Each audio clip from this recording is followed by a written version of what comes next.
सिद्धेभ्यो नमः सिद्धेभ्यो नमः सिद्धेभ्यो।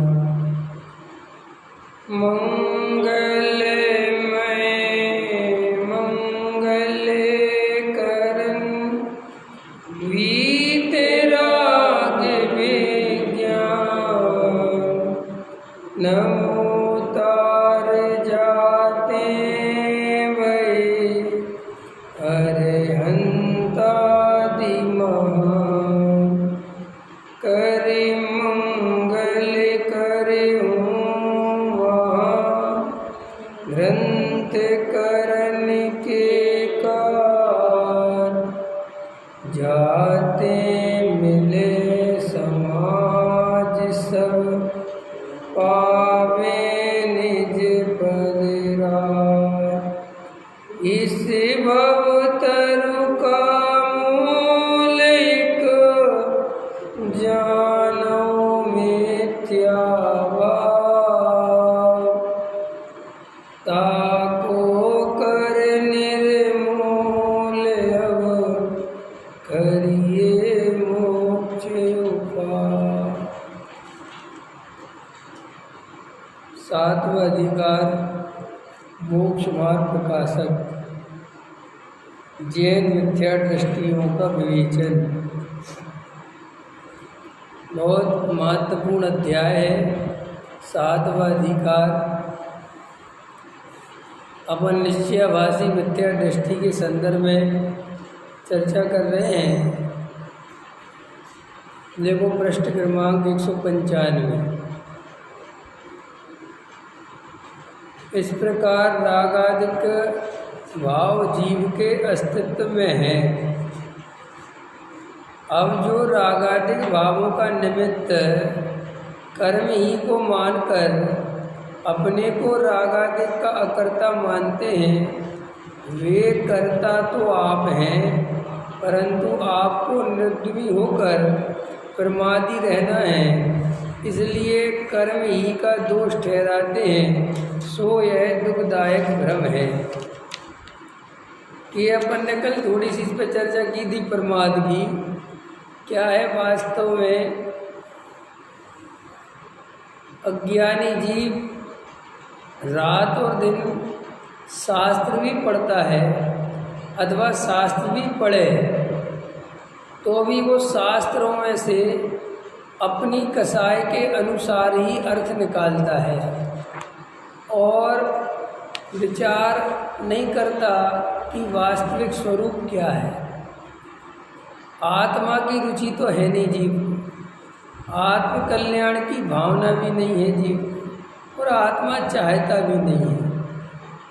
बस बचपन से आत्मा की बातें सुनते हैं, आत्मा की बातें पढ़ते हैं, तो वैसे संस्कार पड़ जाते हैं कि आत्मा के बिना कुछ नहीं है, धर्म सबसे बढ़िया चीज़ है, संसार में सुख नहीं है, आत्मा मिल जाए तो इससे बढ़िया कोई बात नहीं है, सम्यक दर्शन सुख का कारण है, इत्यादि इत्यादि बातें बचपन से ही संस्कार में चली जाती हैं।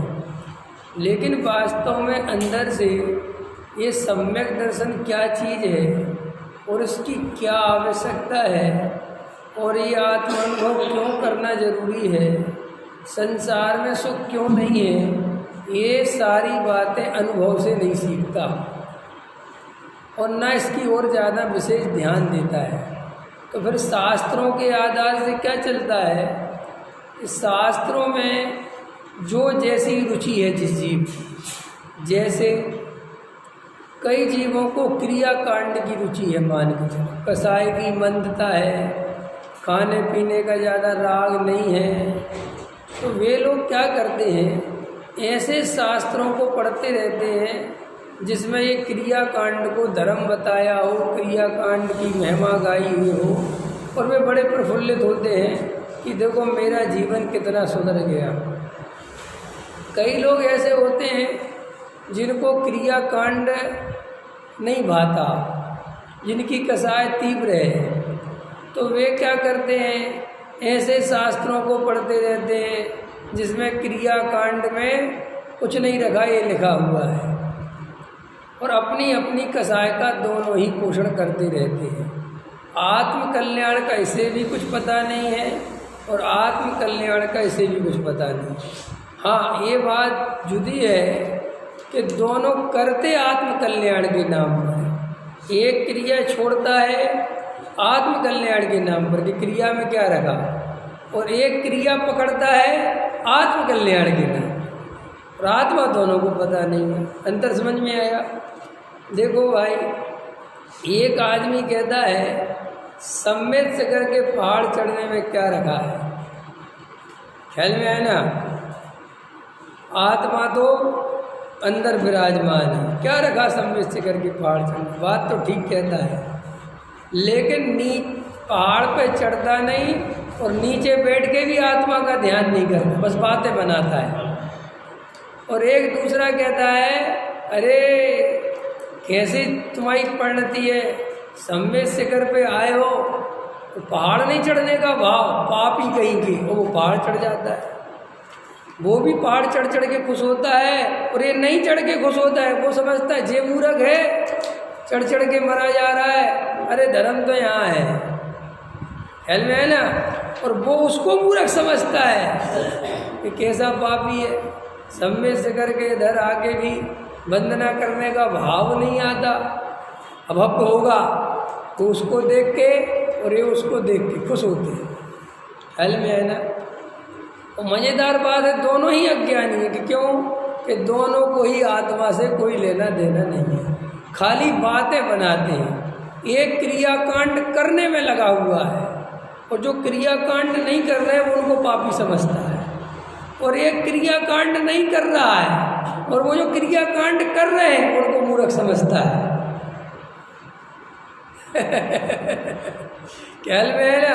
और दोनों ही एक दूसरे के विरोधी बन जाते हैं, और वो अपने को सही समझता है और वो अपने को सही समझता है। इससे जन्म होता है निश्चयाभास और इससे जन्म होता है व्यवहाराभास, और फिर उनका आधार बनाता है शास्त्र, क्योंकि कसाय है ना उसके अंदर, तो फिर जैसी कसाय है वो वैसी बातें बनाता है। उसे क्रियाकांड की रुचि है तो वो ऐसी तर्कयुक्तियाँ खोजेगा, ऐसे शास्त्र खोजेगा जिसमें क्रियाकांड की महिमा करी गई होगी, जिसमें परिणामों की महिमा करी गई होगी, ख्याल में है ना? ऐसे तर्कयुक्ति खोजेगा जिससे क्रियाकांड करना चाहिए ये सिद्धि हो, क्योंकि उसकी रुचि उस तरह है।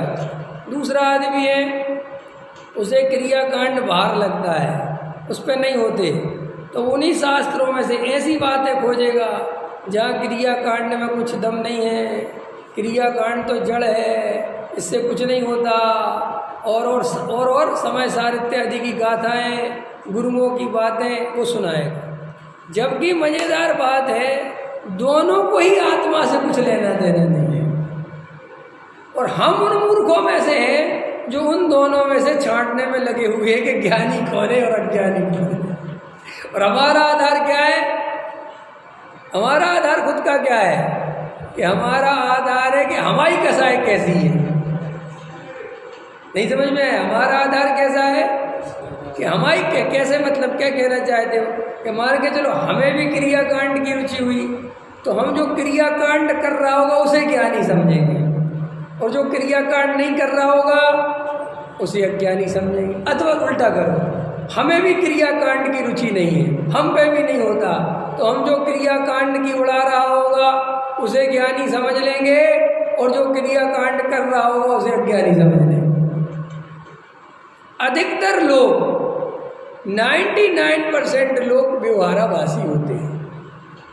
1% ऐसा आदमी होता है जो क्रियाकांड की उड़ाए या कुछ बात करे तो भी कहे कि बात तो ठीक कह रहे हैं। 99% को ये बात अच्छी नहीं लगती। उसका कारण है क्योंकि क्रियाकांड में दिखावटी धर्म है, वो दिखता है तो बड़े से बड़ा अज्ञानी हो उसको भी लगता है इतनी क्रिया, इतना तपश्चरण, इतना आचरण भैया कर रहे हैं तो जरूर ये धार्मिक आदमी है, इसे धर्म की बहुत रुचि है। ये बिल्कुल सीधा गणित है, सिंपल गणित है।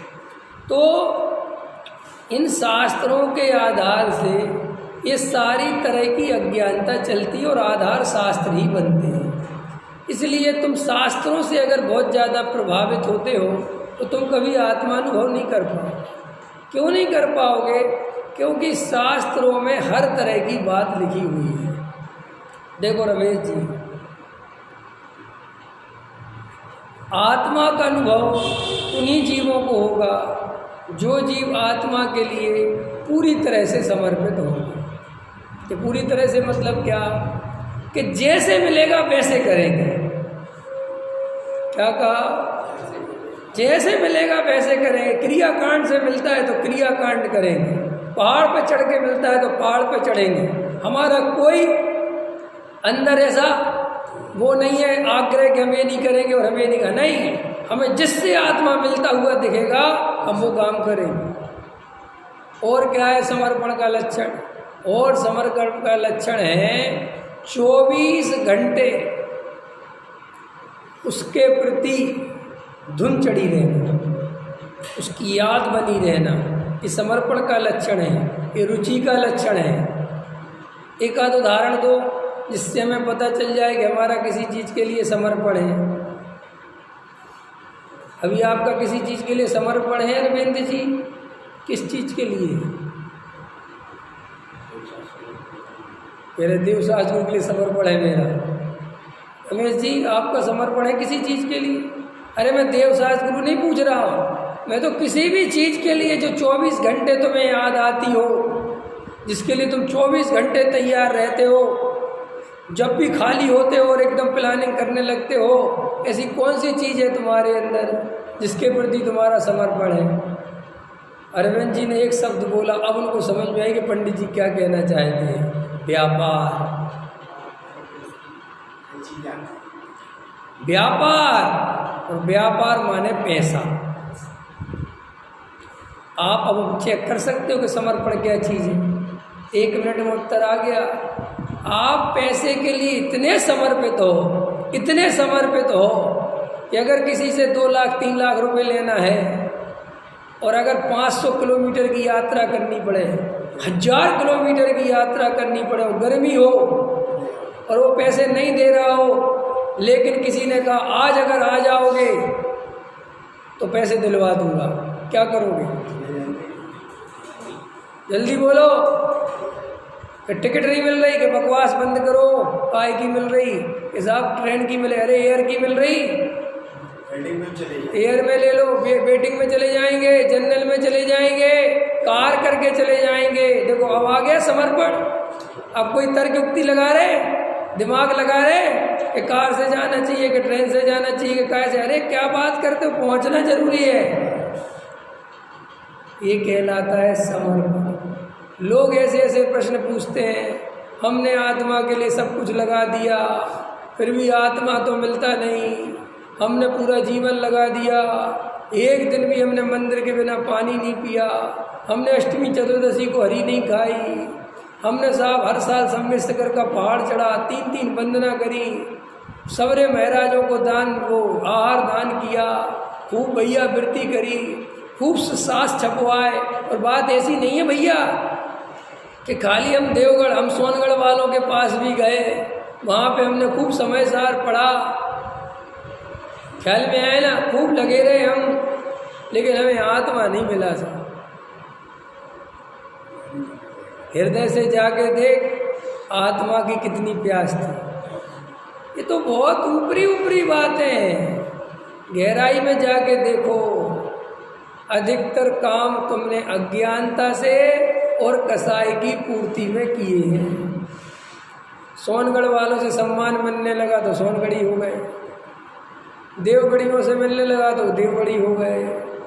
क्रियाकांड में धर्म की मान्यता अनादिकाल से चली आ रही है तो क्रियाकांड करने लगे। क्यों? क्रियाकांड बहुत सरल चीज है। सम्मिश्र का पहाड़ चढ़ना कोई कठिन चीज थोड़ी है, कुछ बड़ी बातें थोड़ी है, ये तो अनंत बार करे अपन ने, इसमें ये क्या। लेकिन आत्मा की रुचि नहीं हुई, आत्मा के प्रति समर्पण। जैसे पैसे के लिए उदाहरण तो समझ में आ गया ना, पैसा काफ़ी है, अपने जैसों को समझाने के लिए पैसा सफिशिएंट है। रात को 2 बजे नींद खुल जाए तो व्यापार की प्लानिंग करता है, उस पार्टी से बात करनी है, वो माल ले लेगा, सही पार्टी है, उस पार्टी से पैसे लेना है, सुबह तकाजा करना है, कल वो माल बनना है, वहाँ की प्रॉपर्टी खरीदनी है, वो सस्ती मिल रही है। रात के 2 बजे इन बातों का क्या लेना देना है?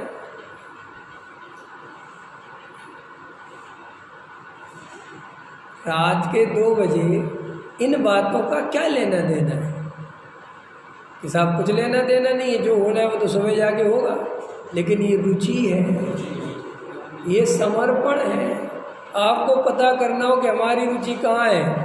आप जैसे ही खाली हो और आपका उपयोग जहाँ जाए, आप समझ जाना यहाँ हमारी रुचि है। कई लोगों को भोजन की बहुत रुचि होती है, बुढ़ापे में ज़्यादा हो जाती है। क्यों? बुढ़ापे में भोजन के अलावा कोई सुख नहीं बचता, इसलिए बूढ़ा आदमी सुबह से शाम के भोजन की, शाम से सुबह के भोजन के बारे में सोचता रहता है। ख्याल में है ना? क्योंकि भोजन के अलावा कुछ नहीं, पैसा कमाने की बात खत्म हो गई। ख्याल में है ना? अथवा ऐसा सोचता रहता है कि ये हिस्सा इसको दूंगा, ये वाला हिस्सा इसको दूंगा। अथवा ऐसा सोचता रहता है ये ठीक नहीं है, ये ठीक है, इसमें लगा रहता है। अंदर देखो, अपनी रुचि देखो भाई। मैं ये प्रश्न एक भाई ने पूछा, इसलिए जवाब दे कि साहब हम आत्मा के लिए इतने लगे हुए हैं, लेकिन आपकी बातों से लगता है साहब आत्मा तो बहुत दुर्लभ है। बिल्कुल दुर्लभ है। अरे भाई, आत्मा कोई बाह्य पदार्थ नहीं है, आत्मा कोई परद्रव्य नहीं है। मैं स्वयं आत्मा हूँ और मुझे स्वयं को पाने के लिए स्वयं की ओर ही यात्रा करनी पड़ेगी। यात्रा बाहर नहीं करनी है, अंदर की यात्रा अंदर से ही होगी। बाहर से कैसे हो सकती है? बाहर से कैसे हो सकती है? दिमाग तो लगाओ। इसलिए सबसे पहले तो ये निर्णय करो, कुछ करने के पहले ये निर्णय करो, क्या वास्तव में हमें आत्मा चाहिए? पहले तो ये निर्णय करो। यही निर्णय नहीं है अभी आत्मा चाहिए। आप कहोगे क्यों?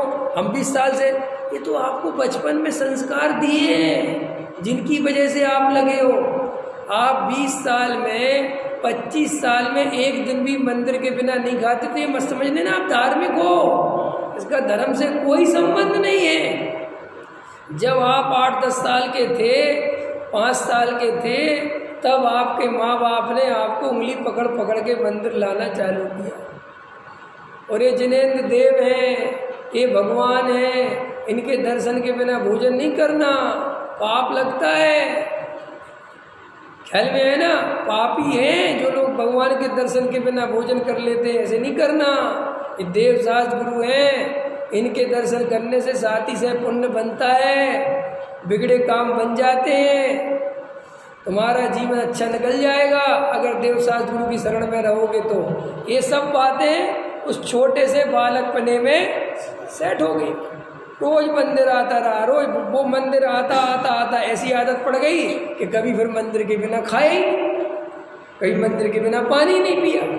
अब वो क्या होता है कि अगर कदाचित कभी मंदिर छूट जाए तो उसमें पानी नहीं गुटका जाता, तो उसको क्या लगता है कि मुझे देखो देव शास्त्र गुरु की कितनी महिमा है, वैसे पानी भी आज बहुत भारी मन से पिया गया। ये धर्म नहीं है, इसका धर्म से कोई मतलब नहीं है, लेकिन वो संस्कार इतना प्रबल है, वो करते करते इतनी गहरी आदत हो गई है कि अगर अब वो करने नहीं मिले तो हाथ पैर कांपते हैं। जैसे शराबी को शराब पीने नहीं मिले, जुआरी को जुआ खेलने नहीं मिले, सिगरेट पीने वाले को सिगरेट नहीं मिले तो ऐसे हाथ पैर कांपते हैं। ख्याल में है कि नहीं? आदत पड़ गई, गहरी आदत, गहरी बेहोशी, गहरी निद्रा। ऐसे ही हमने इन संस्कारों को धर्म समझ लिया। हमें ऐसा लगता है हमें तो बहुत रुचि है आत्मा की। किसको रुचि कहते हो? 1 घंटे मंदिर में आके भगवान के दर्शन करके, शास्त्र पढ़ के 2 बातें आत्मा की सुन के चले जाते हो, इसे आत्मा की रुचि समझ लेते हो। ये आत्मा की रुचि नहीं हो सकती। फिर हमें कैसे पता चले कि बाकी के 22 घंटे किसकी याद आती है? बाकी के 22 घंटे क्या चलता है चित्त में, उससे पता चलता है कि रुचि कैसी है। कि हमारा 22 घंटे भी चलता है, हम भोजन सोच का खाते हैं, हम सुबह शाम सामायिक करते हैं। क्या करते हैं? सामायिक क्या होती है? सामायिक क्या होती है? 3 टाइम सामायिक करते हैं, ब्रह्मचारी त्यागी व्रती। और सुनो तो वो सामायिक में क्या करते हैं? पाठ कर लेते हैं, 4-6 तरह के पाठ कर लिए, 1008 जाप कर ली, समझ में आया ना? तो वो सोचते सामायिक। जबकि ये क्रिया कांड है एक प्रकार का, इसमें कुछ नहीं, कुछ लेना देना, ये सामायिक है ही नहीं। लेकिन कई लोग तो वो भी नहीं करते, ख्याल में है ना? क्योंकि हमारी तो निचली भूमिका है, हमें तो भी सामायिक प्रतिमा तो है नहीं। वो तो सामायिक प्रतिमा वालों को नियम होता है, तो वो नीचे वाले क्या करते हैं? स्वाध्याय कर लेते हैं। यहाँ से गए, सोत का भोजन कर लिया, फिर किसी पंडित जी का प्रवचन लगा, दिन भर खाली है। मैंने ये उनकी बात बता रहा हूँ जो खाली हैं और वे धर्म के नाम पर क्या करते हैं। जो भरे हुए हैं, हरिवंश जी जैसे, हमारे जैसे, वे तो क्या करते हैं? यहाँ से गए और व्यापार में चले गए। हमें तो इतनी फुर्सत ही नहीं है, लेकिन जो फुर्सत है वे क्या करते हैं? एक प्रवचन लगा लिया, सुन लिया, फिर दोपहर में एक शास्त्र लगा रखा है, वो पढ़ लिया, फिर शाम को हम हरी नहीं लेते हैं, जो भी है या बंधा हुआ लेते हैं, जल्दी जल्दी देख लिया 5 बज गए, 5:30 बजे, जल्दी जल्दी खा लो और खूब सारा पानी पी लो। अपन पानी भी नहीं पीते, ठीक है। फिर शाम की रात के स्वाध्याय में बैठ गए और वे इस चक्र को घुमाते हैं। अब वो क्या सोचते हैं कि हम आत्मा के लिए तो लगे हुए और काय के लिए लगे हुए।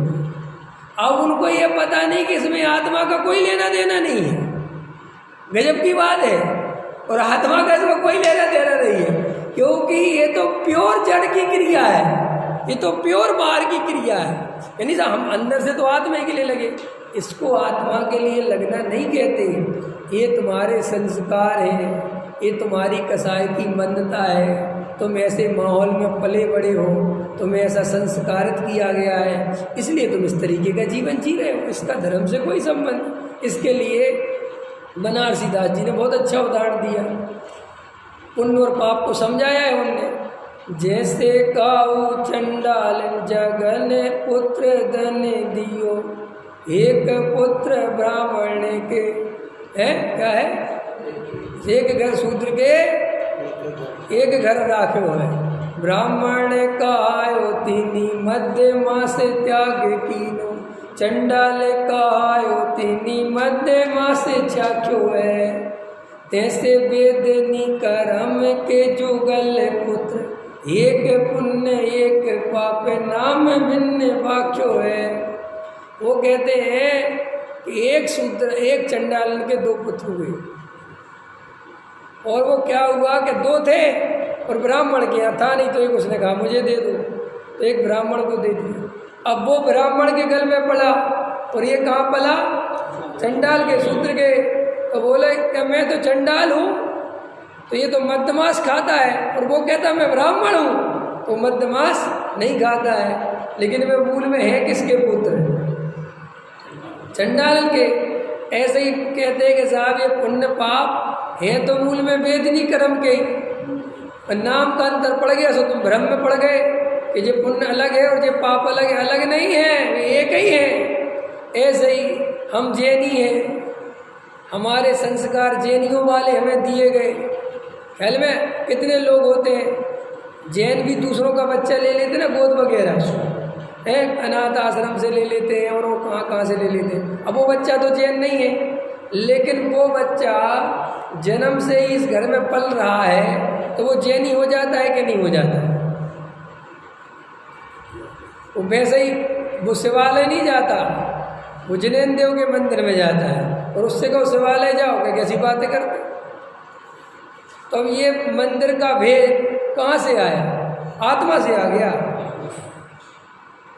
उससे कहो दूध चढ़ा दो शंकर जी को, कहेगा कैसी बात करते, इसमें क्या रखा है? और वही बच्चा जल चंदन अक्षत पुष्प नहीं वे दूध दूध फल अर्घ चढ़ाएगा। उससे कहो ये तो चढ़ाना चाहिए, जिनेन्द्र देव है, प्रासुक सामग्री चढ़ती, इसमें कोई कीड़े मकोड़े नहीं होते। देखो ये सब तर्क है।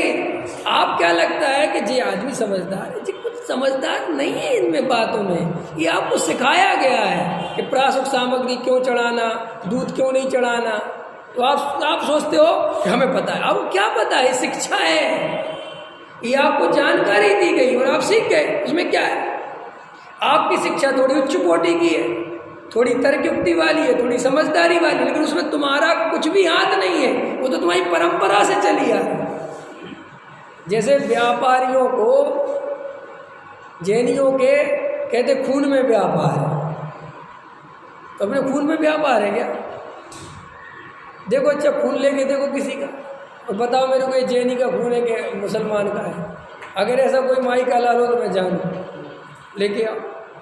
ये व्यवहार का कथन है कि ये खून में है, खून में कुछ नहीं होता, ये संस्कार होते हैं। वो व्यापारी के घर में जन्मा, शुरू से बाप की हरकतें देखता है, बाप को छल कपट करते हुए देखता है, 2 के 4 करते देखता है, ग्रहण कर लेता है। तुम सोचते हो कि व्यापार खून में है? काय का खून में है? हलवाई का लड़का हलवाई बन जाता है, उदाहरण के लिए। नहीं समझे कि क्यों? कि भाई वो शुरू से देखता है कि पिताजी कैसे क्या कर रहे हैं, क्या बना रहे हैं, कैसे करते, बन जाता है। कपड़े का व्यापारी कपड़े का बन जाता है, इलेक्ट्रिकल वाले, कि उसमें कुछ है ही नहीं। ऐसे ही धर्म है बिल्कुल। तुम जिस कुल में जन्मोगे, जिस परंपरा में पले बड़े होगे, उस परंपरा में उसके संस्कार आ जाएंगे। आज के मुमुक्षुओं के बच्चे ये जानते हैं कि महाराजों को नहीं मानना, और क्यों नहीं मानना ये भी जानते हैं, समझ रहे? लेकिन वे कभी भूल से भी किसी महाराज के पास गए ही नहीं, न उनने महाराज को कभी ढंग से देखा, न आहार लेते हुए देखा, न कुछ उनके पास बैठ के देखा। ये कहलाती परंपरा। अब उस बच्चे से पूछना तुम कि तुम महाराज को नहीं मानते? नहीं, महाराज ठीक नहीं अभी, और महाराज सही होते हैं, ये नहीं कह रहा मैं, बहुत से महाराज सही होते हैं, लेकिन बहुत सारे नहीं होते हैं। अभी ये सब बातें देखना, तुम्हें लगेगा कितना पढ़ा लिखा लगेगा ना, बोलेगा ना, वैसे बोलेगा कुछ होते। अच्छा तुम कितनों के पास गए? नहीं, जाने की क्या बात है, उसने रखा क्या है वहाँ। अब ये क्या सोच रहा है कि ये इसकी अकल से बोल रहा है, जबकि इसकी अकल इसमें धेले भर की नहीं है। ये सारी अकल तो इसके बाप की दी हुई है, और उसको उसके बाप की दी हुई है। इसका नाम परंपरा है। तुम ना महाराज के पास उठे, ना बैठे, ना सुना, ना समझा, और यहाँ बैठ के महाराजों के गीत गाते रहते। नहीं समझ में आया? गाते कि नहीं गाते? संत साधु बन के बिचरू भलाना ठिकाना। एक साधु के पास जाए बिना कैसे बात बनेगी? जाके देखो, हाँ जाके देखो, समझो, विचार करो, निर्णय करो, फिर कोई बात समझेगी कि तुमने कुछ अपनी अकल से सीखा। तो ये मैं क्यों बता रहा हूँ कि ये अज्ञानता इतनी ज़्यादा चलती है लोगों के अंदर कि वे सोचते हैं कि हम बहुत सच्चे धार्मिक आदमी हैं, लेकिन उनको पता नहीं है ये सब तुम्हारे माहौल के कारण चल रहा है, ये सब तुम्हारे संस्कार परंपरा के कारण चल रहा है। तुम्हें कोई आत्मा की रुचि नहीं। देखो भाई, रुचि का फिर शब्द खोल दिया मैंने। देवेंद्र जी, पैसे की रुचि पकड़ में आ गई। अब अपने अपने हृदय में याद रखो, फिर से रखो और बताओ, जैसी पैसे के प्रति सावधानी है, जैसी कमाने की इच्छा तीव्र है, जोड़ने की इच्छा तीव्र है, जैसी उसकी लालसा है, जैसा उसके लिए समर्पण है, ऐसा समर्पण, ऐसी रुचि, ऐसी इच्छा, ऐसी लालसा क्या आत्मा की है?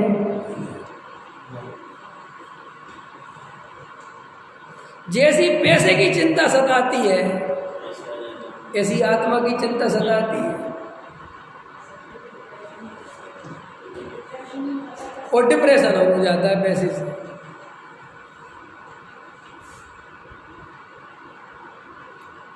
तो फिर काहे को दूसरों का सिर खाते पीते हो कि हमें आत्मा नहीं मिल रहा, सम्यक दर्शन कब होगा? क्यों कहते हो ये सब? झूठ क्यों बोलते हो? मैंने 1000 दफे कहा, हर आदमी को सम्यक दर्शन हो सकता है अगर हर आदमी उतनी तीव्रता से आत्मा को चाहे जितनी तीव्रता से अन्य चीज़ों को चाहे। और सीधा गणित है ना।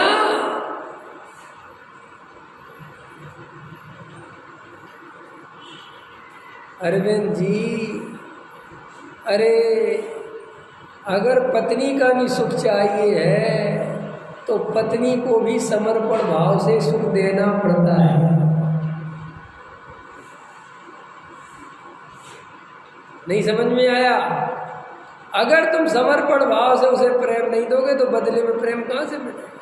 तुम सोचते हो आत्मा की बातें कर लेंगे, शास्त्र पढ़ लेंगे, किसी ज्ञानी के भगत बन जाएंगे, किसी मंदिर में दान कर देंगे, रोज पूजा करने चले जाएंगे, है ना? है तो फिर हमें आत्मा मिल जाएगी। अरे भाई, इतना सरल होता अगर आत्मा मिलना तो हम जन्मों जन्मों से भटकते भटकते यहाँ थोड़ी आते। अनंत अवसर मिला आत्मा पाने का, अनंत बार, लेकिन अनंत बार चूक गए। क्यों चूक गए? क्योंकि यही नहीं समझ पाए कि आत्मा है क्या चीज़।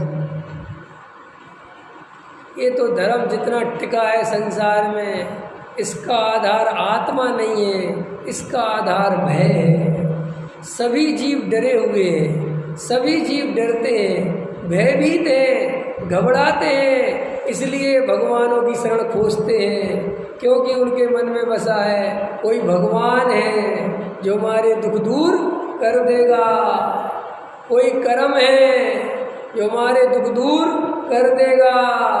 किसी का अल्लाह है, किसी का विष्णु है, किसी का शंकर है, किसी के जिनेन देव हैं, किसी का अल्लाह, किसी का गुरुद्वारे वालों के वाहे गुरु, सबका अपना अपना है।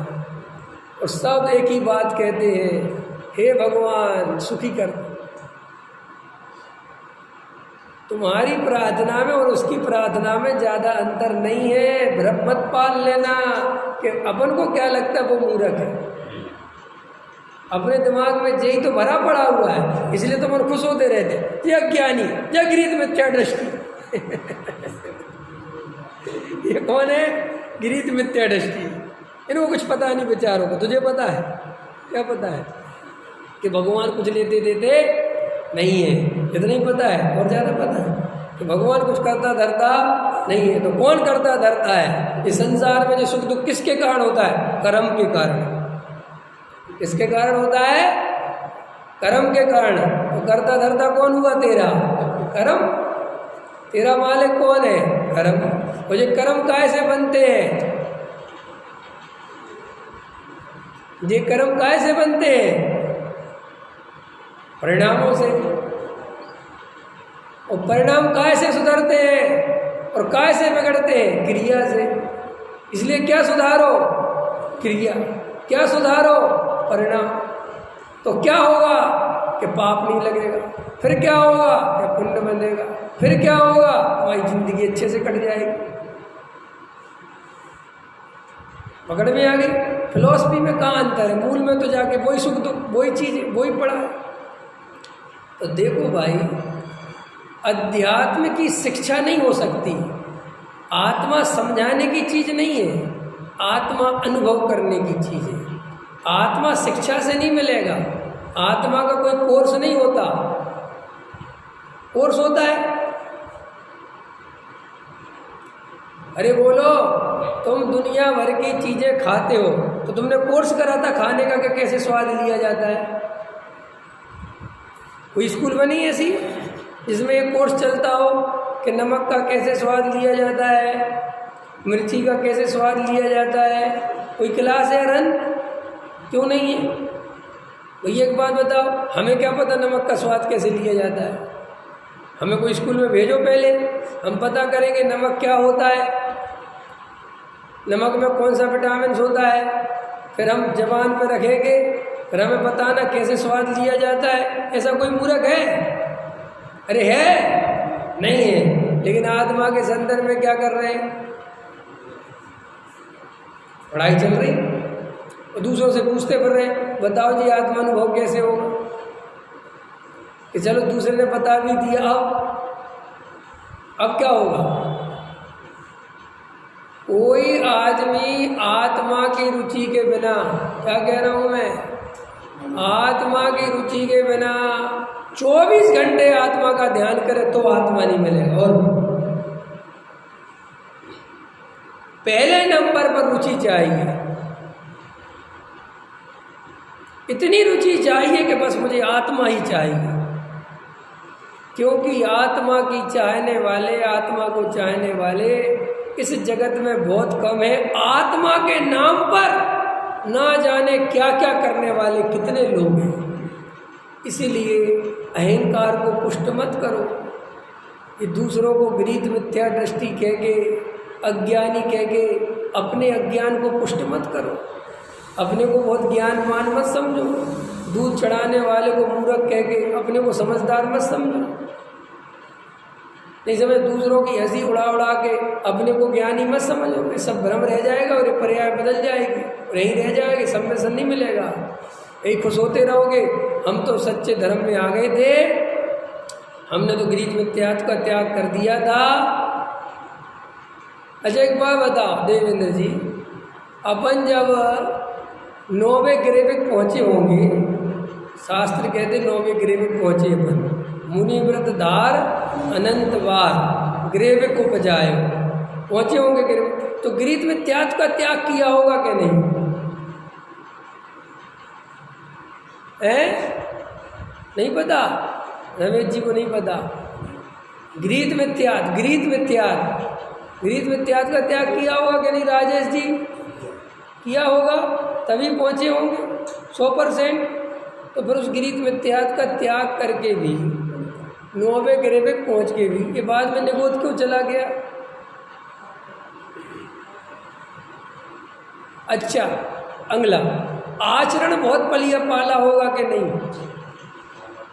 मुनि वाला आचरण पाला, तभी तो ग्रह पे गया। तो फिर निगोद क्यों चला गया कालांतर में? शास्त्र पढ़े होंगे कि नहीं? सम्य शिखर की वंदना करी होगी कि नहीं? सब किया।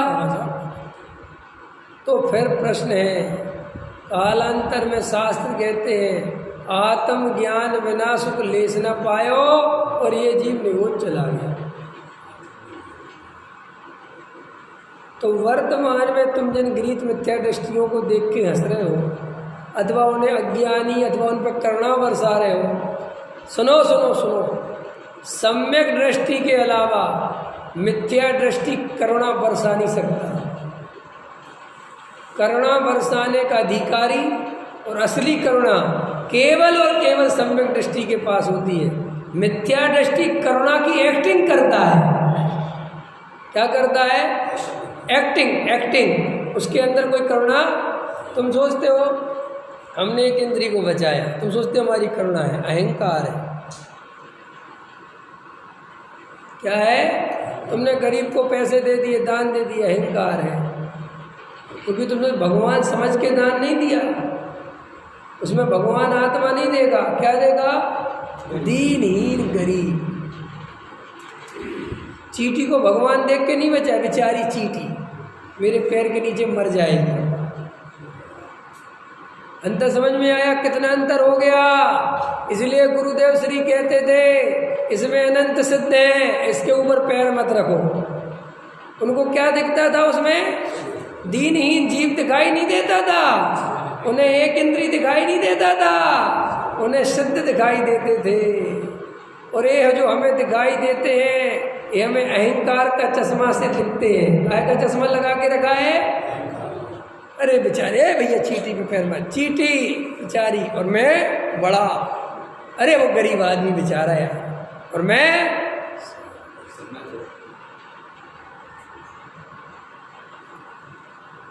लगता है कि नहीं लगता?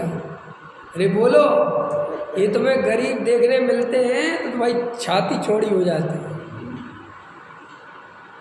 गरीबों को देखते ना, बेचारे देखो कैसे झोपड़ी में रह रहे हैं। ये सोचता है कि बड़ा धार्मिक चित्त का आदमी है, इसके अंदर बड़ी करुणा बह रही है, जबकि ये अहंकार पुष्ट हो रहा है।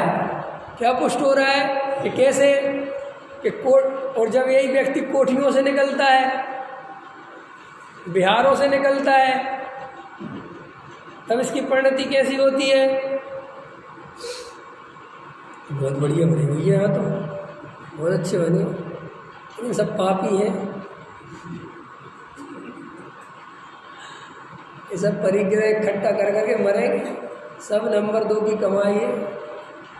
अबे झोपड़ी वाले पे तुझे करुणा आ रही थी और इस पे तेरे को गुस्सा आ रहा है, ये कैसा तेरा धर्म है भाई? अगर सच्चा धर्मात्मा तो इन पर और ज़्यादा करुणा आनी चाहिए। क्यों?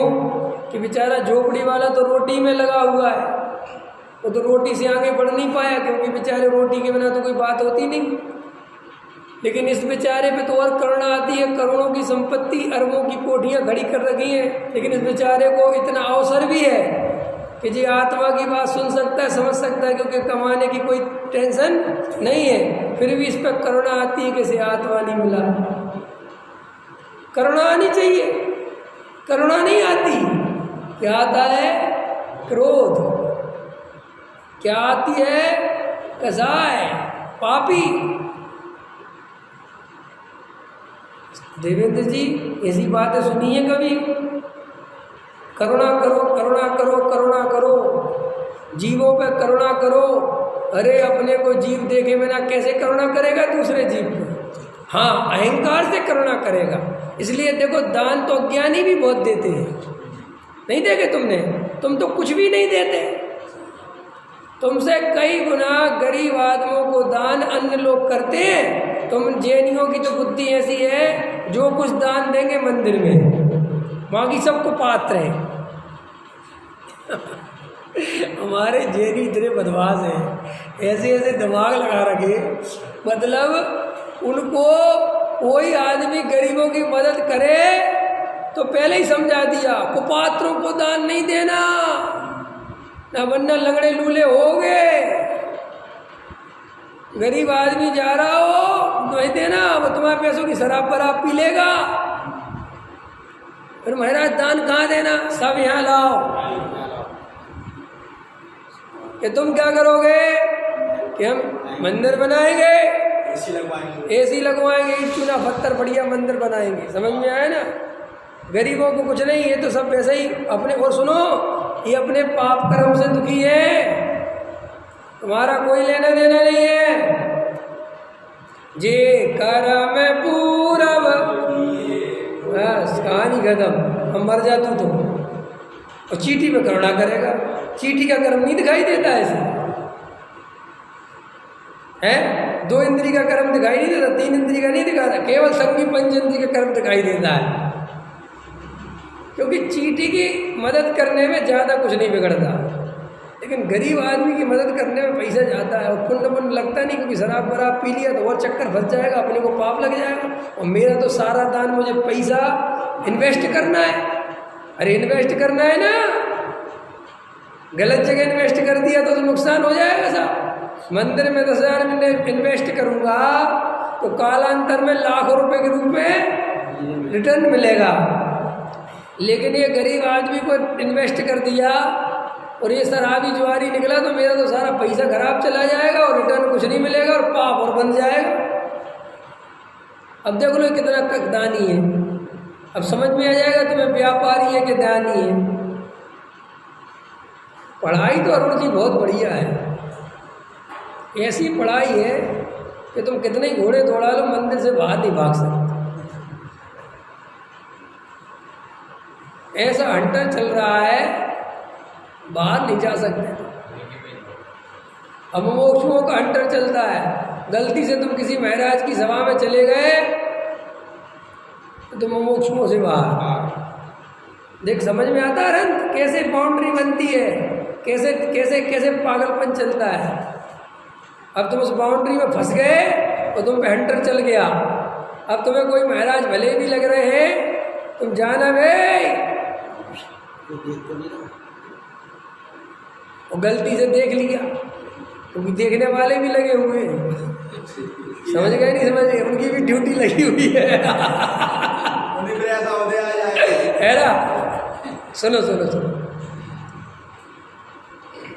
पंडित जी बोलो भैया, हमने तो आपको उधर फलाने महाराज के यहाँ देखा, और पंडित को घबराहट हो जाती कि जी तो बहुत टेंशन हो गई। तो क्या हुआ? हम तो देखने गए थे क्या हो रहा है। हम कोई नमोस्तु थोड़ी करा, वो नमोस्तु को पहले बचा लेता है कि नमोस्तु नहीं किया तो फिर कोई टेंशन। हम तो गए थे और देख दाख के आ गए। तो गए काहे को थे? बस ऐसे ही कि क्या चलता है। बाप अपने बेटे से बोला, बाप अपने बेटे से बोला फिल्म देखने नहीं जाना। बोला पापा को नई फिल्म आई है। बोले देखने नहीं जाना वरना हाथ पैर तोड़ दूंगा। उसने कहा ठीक है। पापा चले गए ऑफिस उसके हिसाब से, और वो अपना 2 बजे के शो में फिल्म देखने चला गया। अब 2 बजे फिल्म देख रहा था और बाजू की सीट पे पापा बैठे थे। अब उसने देखा और पापा ने उसे देखा। पापा ने कहा नालायक, बदतमीज, तेरे को कहा था कि फिल्म देखने नहीं आना। कहना वो तो ठीक है, अरे तुम यहाँ क्या कर रहे? बोले मैं तुझे देखने आया था कि तू आया कि नहीं। ये बाप की चाल है, ये बाप की बदमाशी है। लेकिन बेटा कम बदमाश थोड़ा ही है। और बोले तू? बोले मैं आपको देखने आया था, मुझे आप पे शक था।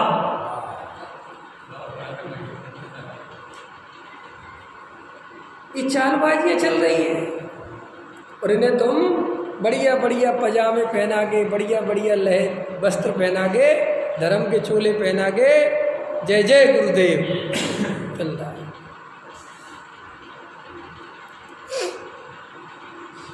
क्या करें भैया? हमें तो ये कहना ही पड़ेगा सब। हमारे पास कोई उपाय नहीं है। हम कितने ही चाहें अपने को रोके लेकिन रुक नहीं पाएंगे, क्योंकि जो सत्य हाथ में लगा है वो ये कहने पे मुझे मजबूर करता है। मैं कुछ नहीं कर सकता, मेरे पास कोई उपाय नहीं। मैं ढकोसले नहीं चला सकता, मैं परिपाटी से नहीं चल सकता। जिनको परिपाटी में रस हो, परंपरा में रस हो, शास्त्रों में उलझने का, शास्त्रों को पढ़ पढ़ के धर्म पर धर्मात्मा बनने का रस हो, क्रियाकांड पाल के धर्मात्मा होने का रस हो, पूजा पाठ करके धर्मात्मा होने की भ्रम हो, वे मुझसे सावधान रहें, क्योंकि उनके भ्रम टूट जाएंगे। और उनको जब भ्रम टूटेंगे तो मेरे से तकलीफ होगी, पीड़ा होगी, क्योंकि मैं तुम्हें भ्रम तो तोड़ दूंगा और आत्मा का अनुभव तुम्हें स्वयं करना पड़ेगा। वो तुम करोगे नहीं तो तुम कहोगे जो नकली नकली चल रहा था वो भी छुड़वा दिया और असली मिलता नहीं। कम से कम नकली में संतुष्टि थी कि कुछ तो कर रहे। ज्ञानियों के साथ बड़ी प्रॉब्लम होती है। ज्ञानी नकली छुड़ा देते हैं और असली तुम्हें बता भी देते हैं, लेकिन असली का अनुभव तुम्हें स्वयं करना पड़ेगा। वो ये करता नहीं। सो कई लोग कहते हैं ज्ञानियों से दूर रहो। एक तो जमीन हटा देते नीचे की पूरी और हवा में खड़ा कर देते, और अब कहते उड़ो, खुले आकाश में उड़ो। उड़ना आता नहीं। कम से कम जमीन पे तो खड़े थे, कम से कम क्रियाकांड के भरोसे लगे तो थे, कम से कम भ्रम तो था, ऐसा लगता तो था आज नहीं तो कल सिद्ध बन जाएंगे। लेकिन ये तो कहता आज का कभी नहीं बनोगे। नहीं समझ में आया? कई लोग कहते हैं इस जन्म में संस्कार डालो गहरे गहरे, नहीं समझे? स्वाध्याय में लगे रहो, हमारे मंदिर में दान देते रहो, आत्मा की बात सुनते रहो, क्रियाकांड जितना बने पालते रहो, इस आपको सम्मेलन चिंता ही मत करो, इस जन्म में नहीं तो अगले जन्म में हो जाए। कितना बढ़िया फॉर्मूला है। और इसको भी ऐसा ही चाहिए, कहता ये बहुत अच्छा है साहब, इस जन्म की तो झंझट मिटी, अगले जन्म की देखे है। और किसने देखा क्या हो, जो इन्वेस्ट तो सही कर रहे हैं ना, क्योंकि पंडित जी ने दे दिया कि तुम सही इन्वेस्ट कर रहे हो, तुम सही गुरु की शरण में आ गए। सारे मोक्षुओं को तो ऐसा लगने लगा मोक्ष इनके बाप का है, माँ की मोक्ष कहीं और किसी को मिल नहीं सकता। और कई गुजराती थे तक बोल देते जो गुरुदेव को नहीं मानेगा उसको सम्मेलन नहीं होगा। लो बात ही खत्म। जैसे गुरुदेव के पहले सम्मेलन नहीं होता था और गुरुदेव के बाद सम्मेलन नहीं होगा है। ये अज्ञानता है, ये सब मोह की महिमा है। ये मत सोच लेना कि इन बातों में कोई रस है। ये सब पंथवाद, व्यक्तिवाद, ये सब जहर है, जहर। अरे गुरुदेव वो नहीं है जिन गुरुदेव का तुम फोटो देखते हो। गुरुदेव वो है जो समय सार में लिखा हुआ है। क्या लिखा हुआ है? द्रव्य कर्म भाव कर्म नो कर्म से रहित जो त्रिकाली ध्रुव भगवान आत्मा है, उसका नाम गुरुदेव है। हाड़ मास का नाम गुरुदेव नहीं है, लेकिन आत्मा की बात करने वाले भी हाड़ मास को गुरुदेव समझ रहे हैं। समझ में आया? विचार करो। ये अवसर चूक गया तो फिर दोबारा नहीं मिलेगा भैया। बहुत गहराई में आत्मा के लिए समर्पित हो जाओ, बहुत गहराई में जाना पड़ेगा। ये ऊपर ऊपर कुछ नहीं मिलने वाला नहीं है। चाहे तुम कितने ही कांजी स्वामी के भगत बन जाओ, चाहे कितने ही शास्त्र पढ़ लो, चाहे कितने ही रट लो, चाहे कितने ही धवला की टीका पढ़ लो, चाहे जो पढ़ लो, जो करना हो कर लो, आत्मा के अनुभव के बिना धर्म नहीं होगा। और आत्मा का अनुभव आत्मा की रुचि के बिना नहीं होगा। और आत्मा की रुचि तुम्हें कैसे है, वो तुम्हारे समर्पण से तुम्हें पता चल जाएगा। शास्त्रों को पढ़ने की रुचि आत्मा की रुचि नहीं है। ये तो बौद्धिक व्यायाम है। जैसे कई लोगों को गणित सुलझाने में मजा आता है, रुचि होती है। देखा होगा रे, गणित के प्रश्न पूछने में, घुमा फिरा के प्रश्न करने में मजा आता ना, पहेलियां टाइप मजा आता है। वो आती थी ना पहले अखबार में, वर्ग पहेली, तो भरते रहते थे, कुछ लोग लगे रहते थे। तो वो कोई आत्मा की रुचि वाली बात नहीं है। ऐसे ही कई लोगों को पुराने शास्त्र पढ़ने की, शास्त्रों में नई नई बातें खोजने की, नई नई प्रमेय समझने की, और धवला जी में क्या लिखा है, इस ग्रंथ में क्या लिखा है, ये बात कैसे चलती है, ये मार्गण स्थान कैसे बनते हैं, ये इस टाइप की बहुत रुचि होती है। और बेस रुचि को क्या समझ लेते हैं कि हमें आत्मा की रुचि, क्योंकि हम इसी के लिए तो पढ़ रहे हैं।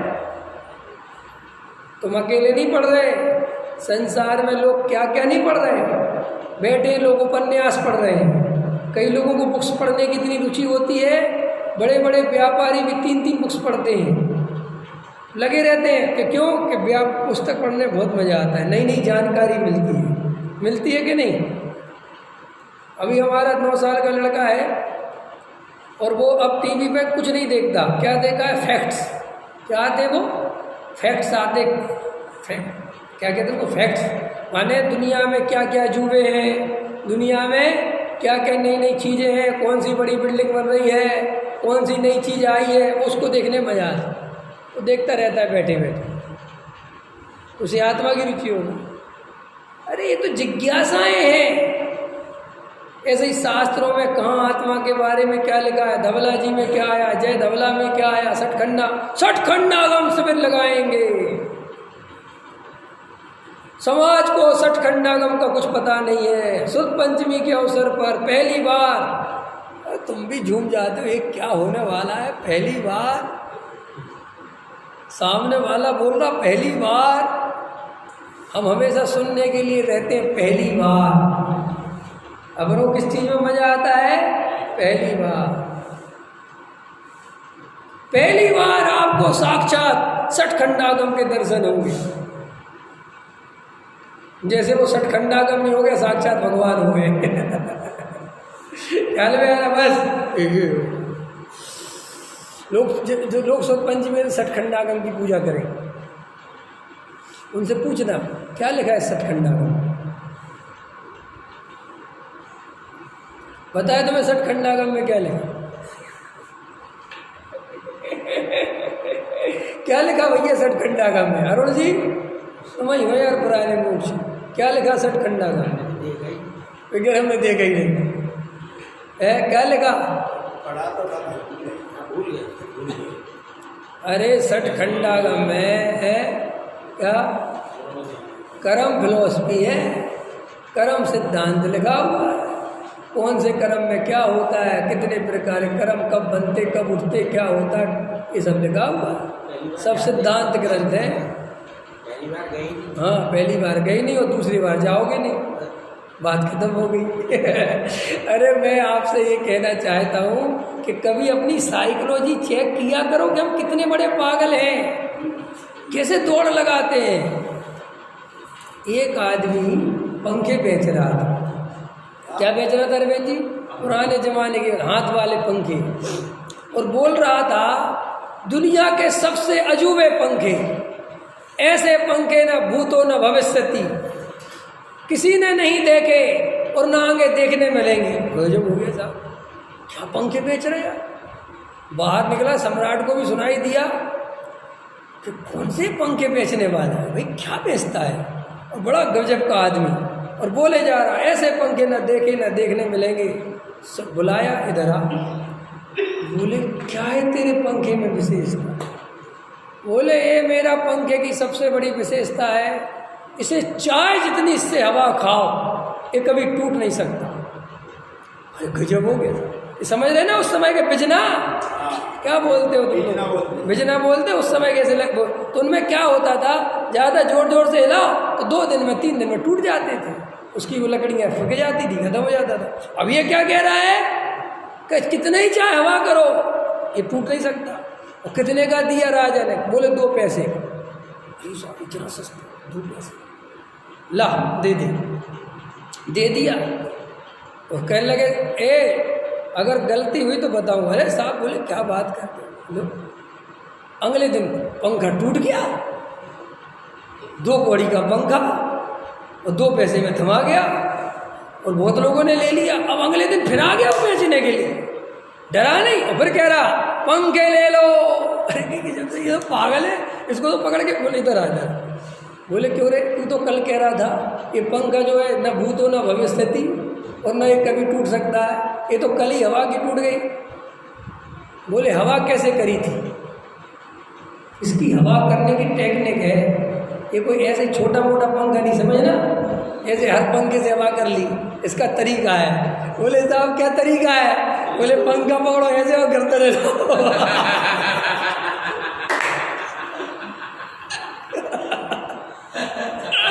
भाई टूट जाए तो बताना। यार है ना, ऐसे ही पंखे बिक रहे बाजार में।